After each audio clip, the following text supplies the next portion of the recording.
फिलहाल आपको हमारे साथ देखिए नारायण सरकार हरि उर्फ सूरजपाल के वकील एपी सिंह हमारे साथ जुड़ गए हैं। उनसे बातचीत करते हैं। एपी सिंह जी, स्वागत है एबीपी न्यूज पर आपका। सबसे पहले तो देखिए बहुत सारे सवाल हैं, लेकिन पहला सवाल यही कि इतना बड़ा हादसा हो गया, इतने लोगों की जान चली गई और उन लोगों की जान जो बाबा को अपना भगवान तक मानते थे। बाबा को सामने आने में इतना वक्त लग गया, दुख जताने में 4 दिन आखिर क्यों लग गए? आप अपडेट करिए अपनी जानकारी। जब उन्होंने मुझे एंगेज किया तभी मैसेज आपके पास हस्ताक्षर किया हुआ है, डली साइन बाय सामने आने की बात कर रही हूं मैं एपी सिंह जी। शोक संतप्त परिवार के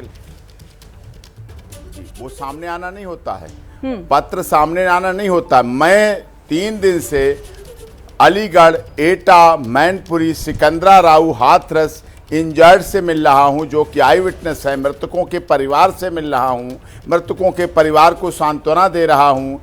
तन मन धन से जो कमेटियां जिलों की ड्यूटी लगाई गई है वो लगातार काम कर रही हैं और नारायण साकार हरि ने सबको जिम्मेदारी दी है कि कोई भी जिले स्तर की जो कमेटी है अपने जिले के मृतकों के परिवार की ताउम्र तन मन धन से सेवा करेगा। इंजर्ड जो है जब तक ठीक नहीं होता उसके लिए तन मन धन से लगेंगे। परमानेंट डिसेबिलिटी किसी को हुई है उसके लिए पूरी लाइफ जब तक वो ठीक नहीं होता है और उसके जीवन में करेंगे। ये किया है, जो भी हुआ है। लेकिन आप इसकी भी मांग करिए कि उस मानव मंगल मिलन सद्भावना समागम में, उस आयोजन में, उस सत्संग में जो एंटी सोशल एलिमेंट्स थे, जिन्होंने इस तरह का गलत किया, उनके आइडेंटिफाई करे। जांच एजेंसी अपनी दिशा को उस तरफ मोड़े जिस तरफ माननीय उत्तर प्रदेश के यशस्वी मुख्यमंत्री महाराज जी ने भी कहा साजिश है, साजिश थी। वो साजिश पर्दाफाश होनी चाहिए। केवल इससे नहीं काम चलेगा। हमने अपने सेवादार मधुकर को एफआईआर में पहला नाम होने की वजह से कल हॉस्पिटलाइज था, वो जैसे स्टेबल हुआ हमने उसको सामने पेश कर दिया पुलिस और एसआईटी के सामने कि आप ले जाइए और जो जांच करनी है पता करना वो करिए। हमने उसे पेश कर दिया। जैसे वो स्टेबल हुआ, हार्ट पेशेंट इंजीनियर, वो मैंने अपना फर्ज निभा दिया। मैंने देश की मीडिया से, पुलिस से, एसटीएफ से, एसआईटी से वादा किया था कि मैं कहीं मधुकर की एंटीसिपेटरी बेल, कहीं भी arresting stay, honourable high court, supreme court, trial court नहीं लगाऊंगा। मेरा दोष क्या है? मैं सेवादार हूं, आयोजन मंडल में था, तो मैं अपने ही लोग तो मरे हैं। देखिए आप वरिष्ठ पत्रकार हैं, मरने वाले कौन हैं? हमारे अपने। हम ही व्यवस्था करने वाले, हम ही ने दरी कालीन पंडाल लगाया, हम ही ने जल व्यवस्था, बिजली व्यवस्था हमने किया है। आपने कहा कि खुद मुख्यमंत्री इसका जिक्र कर चुके हैं कि साजिश है, जाहिर है, और आपने ये भी कहा कि अपने हैं मरने वाले। बाबा आप कह रहे हैं कि वो दुखी हैं, वो परेशान हैं, उन्हें इस बात का दुख है कि उनके भक्त जो हैं, जो यहाँ पर आए थे उन्हें सुनने के लिए, वो इस हादसे का शिकार हो गए। लेकिन सवाल तो फिर ये भी उठता है ना कि जब वाकई इतना दर्द, इतना दुख बाबा को है, तो पीड़ित परिवार जो इस वक्त बेहद परेशान है, उनसे मिलने के लिए नहीं पहुंचे, उनसे कोई संवेदना अभी तक नहीं जताई है। सिर्फ एक वीडियो जारी कर देना, या आप जिस तरीके से कह रहे हैं कि उन्होंने मैसेज अपना पहले ही दे दिया था, ये काफी है क्या? इतने लोगों की जान चली गई। देखिए मैडम, आप बहुत वरिष्ठ पत्रकार हैं, एबीपी चैनल पूरी दुनिया में देखा जाता है, ठीक है। मैं भी 26 वर्षों से सुप्रीम कोर्ट में वकालत करता हूं। क्या जहां जहां जाएंगे वहां अति अधिक क्राउड नहीं इकट्ठा होगा? क्या जो उनके देश के करोड़ों फॉलोअर्स हैं, क्या उनसे मिलने अगर मैं आश्रम बता दूं या मिलने का प्रोग्राम दे दूं, क्या आप जन सैलाब को रोक पाएंगी? क्या श्रद्धा आस्था पर कोई ताला लगा पाया है? क्या हमें लॉ अबाइडिंग सिटीजन नहीं बनना चाहिए? क्या हमें कानून में विश्वास नहीं करना चाहिए? स्थितियों को हमें समझना है। ये अधिक संख्या का ही तो आरोप लगाया गया हम पे कि 80,000 की परमिशन थी, संख्या अधिक आ गई। यही तो बताया रहा है जांच एजेंसियां भी।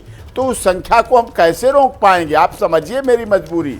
वो कोई दान पात्र, चढ़ावा, डोनेशन, रसीद नहीं लेते हैं। उनके पास कोई सोशल साइट्स के लोग चैनल चला लेते हैं। अभी 1.25 साल हुए, सीमा सचिन मीना आई, यूट्यूब चैनल से सिल्वर बटन, डायमंड बटन, इतने बटन आ गए। नारायण साकार हरि का कोई यूट्यूब चैनल नहीं, सोशल साइट्स नहीं, फेसबुक, इंस्टाग्राम, ट्विटर, लिंक्डइन कुछ नहीं है।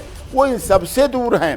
कभी मीडिया में इंटरव्यू नहीं दिया, कभी किसी चैनल पर नहीं बैठे। आप तो वरिष्ठ पत्रकार हैं। एबीपी ने कभी क्या, प्रधानमंत्री जी, राष्ट्रपति से लेकर ग्राम प्रधान तक के इंटरव्यू लिए। क्या कभी नारायण साकार हरि का एबीपी इंटरव्यू कभी देखा गया? आप तो बहुत बड़े न्यूज चैनल के हेड हैं। जी, आपने उपद्रवियों का जिक्र वो किया। सबसे दूर रहते हैं जो मोबाइल फोन नहीं रखते। इससे जुड़ा हुआ एक सवाल मैं आगे आपसे करूंगी, लेकिन क्योंकि आपने उपद्रवियों का जिक्र किया, बाबा भी अपनी बात में यही कह रहे थे कि उपद्रवियों को बख्शा नहीं जाएगा। एक इतना बड़ा समागम, ऐसा तो है नहीं कि इस तरह का समागम, इस तरह का सत्संग कोई पहली बार हुआ, पहले भी होते आए हैं, हमेशा इतनी भीड़ जुटती रही है। सेवादारों के होते हुए इस तरह की साजिश हो जाना या उपद्रवी वहां पहुंच जाना और इस तरीके से इतना उपद्रव मचाना कि लोगों की इतनी बड़ी संख्या में जान चली गई, ये कैसे मुमकिन हो गया? ये क्यों नहीं पकड़ पाए? वो आयोजन का समापन करके 30 से 35 मिनट हो गए थे, उन्हें मंच से विदा होके समापन होके जा चुके थे। एक तरफ राइट साइड में महिलाएं होती हैं, लेफ्ट साइड में पुरुष होते हैं। असामाजिक तत्वों ने महिलाओं की साइड को टारगेट किया और उधर ही हड़दंब मचा और जिसकी वजह से भगदड़ मची और सबसे अधिक महिलाएं आहत हुई हैं, सबसे अधिक महिलाएं टारगेट की गई हैं। मैं महिलाओं से मिला जो इंजर्ड थी, हॉस्पिटल में गया, उन्होंने कहा बेटा वो किसी ने कहा 10 से 15 साल से आ रही हैं, किसी ने कहा इतने सालों से आ रही। कई ऐसे लोगों को नहीं देखा गया था, लग रहा था, उन्होंने कहा पता नहीं शराब पिए हुए थे, इतने हट्टे कट्टे से हाफ पैंट पहने हुए, सबको कुचलने लग रहे थे, दबाने लग रहे थे, भाग रहे थे, शोर मचा रहे थे। क्या कोई सत्य के संग में जाने वाला व्यक्ति आपस में जो उनके अनुयायी एक हैं, फॉलोअर एक हैं, सेवादार उनकी सेवा में रहते हैं, बुलाने वाले वो, व्यवस्था करने वाले वो, आयोजक वो, नारायण साकार हरि का परिवार वो, उनके वो, सब कुछ वो कोई क्यों करेगा?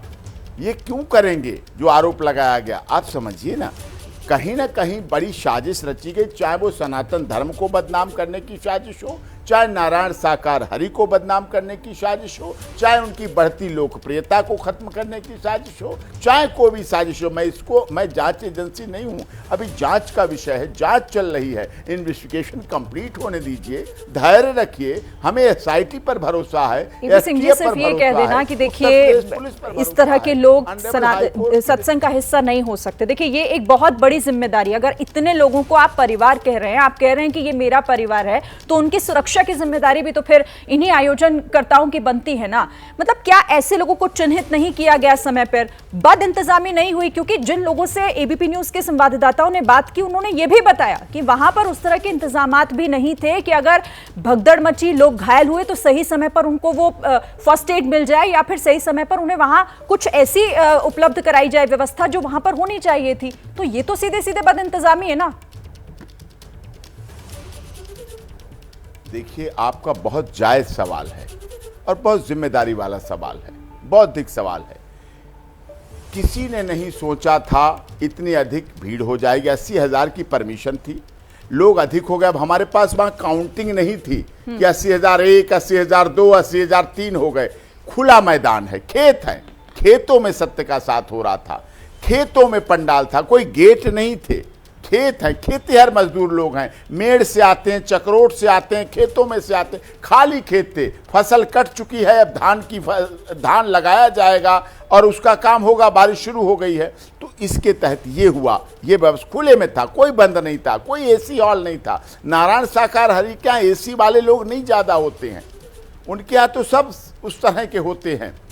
लेकिन फिर भी ये बात जो घटना हुई, जो आपने बहुत जिम्मेदारी के साथ कहा, बदइंतजामी, किसी ने सोचा नहीं था कि सिकंदरा राव जैसे छोटे शहर के अस्पताल में इतने पेशेंट और इतनी लाशें पहुंच जाएंगी।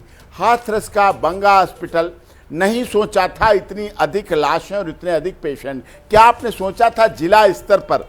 देखिए कोरोना महामारी आई, पहले दौर में हम चैतन्य नहीं थे, पहले दौर में हम धोखे में रह गए और हमारी मौतें हो गई। दूसरे दौर में ना ऑक्सीजन से कोई मरा, ना रेमडेसिविर की, ऐसे ही ये पहली घटना हुई और उसमें किसी को ऐसा एहसास नहीं था कि एटा का हॉस्पिटल भी छोटा पड़ जाएगा, मैनपुरी का भी छोटा पड़ जाएगा, अलीगढ़ भी कम पड़ जाएगा। हमारे अस्पतालों की बात तो हम कर ही नहीं रहे, वो सवाल तो अलग था। मेरा सवाल सिर्फ ये था कि भाई अगर वहां इतने लोग पहुंच रहे हैं और सेवादारों की एक पूरी फौज वहां पर है, तो वो वहां क्या कर रही थी उस वक्त जब सबसे ज्यादा जरूरत थी उन तमाम लोगों को? अच्छा, आपने एक और यहां पर यह भी कहा कि वहां बाबा लगातार मदद पहुंचा रहे हैं। मुझे ये बताइए कि क्योंकि हमारी टीम भी लगातार ग्राउंड जीरो पर है, हमारे संवाददाता कई ऐसे पीड़ित परिवारों से भी मिले जो परेशान हैं, जिन्होंने अपनों को खोया। उनका तो कहना है अभी तक कोई मदद उन तक नहीं पहुंची है। फिर आप लोगों की मदद जा कहां रही है, किन लोगों तक जा रही है? बिल्कुल जा रही है। भारत सरकार ने भी कहा है, उत्तर प्रदेश सरकार ने भी कहा है, और हम भी उन सब व्यवस्थाओं, ब्लड ऐसे में आपको सामने आप चलाइएगा जो सेवादार एक साथ, मतलब एक बार लगातार 3-3 यूनिट ब्लड दिया। डॉक्टर ने कहा मत दो, वो तो बच जाएगा, तुम मर जाओगे। सोचिए आप, ये त्याग है, ये भावना है, ये आस्था है, श्रद्धा है, ये विश्वास है। हम धन्यवाद करते हैं देश के माननीय रक्षा मंत्री जी का, जिन्होंने तुरंत एनडीआरएफ टीम को भेजा, डॉक्टरों की टीम को भेजा। हम धन्यवाद करते हैं देश के माननीय प्रधानमंत्री जी का, जो राष्ट्रपति महोदया के अभिभाषण के जवाब के समय 18वीं लोकसभा चल रही थी और उन्हें तुरंत रोक के हाथरस घटना पर दुख जाहिर करते हुए सारे तमाम व्यवस्थाओं की हम सरकार क्या कर रही है, ये आपसे मैंने पूछा ही नहीं। उत्तर प्रदेश के आप बाबा के वकील हैं, मेरा सवाल बाबा से जुड़ा हुआ है कि बाबा क्या कर रहे हैं, बाबा ने क्या किया?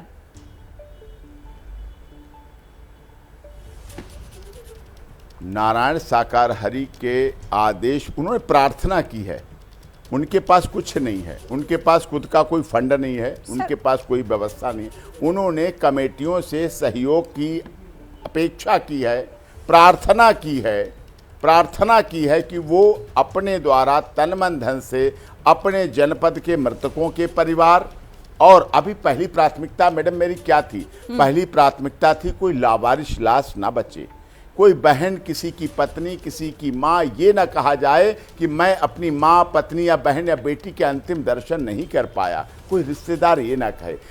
लाशें अपने चिन्हित होके जहाँ पहुँचना है वहाँ पहुँचे और अंतिम संस्कार सम्मान के साथ, रीति रिवाज के साथ हो, पहली प्राथमिकता। दूसरी प्राथमिकता थी जो इंजर्ड हैं, परमानेंट डिसेबिलिटी ना हो, उन्हें हायर मैनेजमेंट के लिए रेफर करना है, कुछ नोएडा आए हैं, कुछ लखनऊ गए हैं, वो चीज़ें सब देखी, उन्हें अच्छे इलाज के लिए वाहन व्यवस्था मिल जाए, धन की व्यवस्था मिल जाए, केयर टेकर मिल जाए, उनका इलाज वहाँ हो।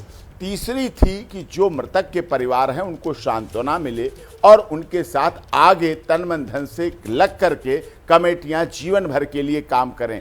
आगे काम होगा, तुरंत अभी नहीं हो रहा 5 दिन में।